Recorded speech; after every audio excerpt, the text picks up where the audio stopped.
Okay, so if you're a guitarist and you're thinking, okay, I fancy having a go at the bass, and what do I need to know? What do I not need to know? Can I use what I already know from guitar? Short answer is yes. The long answer is yes, with a lot of other stuff to think about.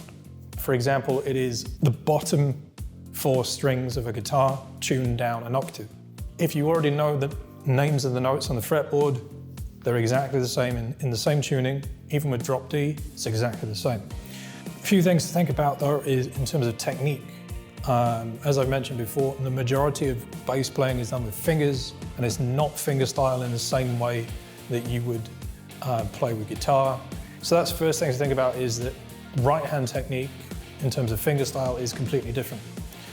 Playing with a pick, pretty much the same. However, the mindset and the physical technique is fine. It's exactly the same. And you get there are a lot of guitarists who transfer over to bass and they continue to use a pick. Nothing wrong with that. But how you apply that and the mindset of how you play, you need to start thinking like a bass player. Stop thinking like a guitarist. You can't be doing all kinds of widdly, crazy shredding stuff on bass all the time. Yes, there are moments for that. So it's more about mindset and to start thinking like a bass player.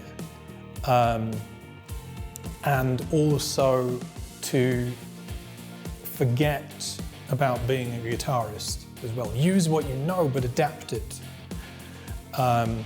Rather than just going, okay, well, it's the same instrument, just an octave below. In theory, it is, but its functionality, completely different.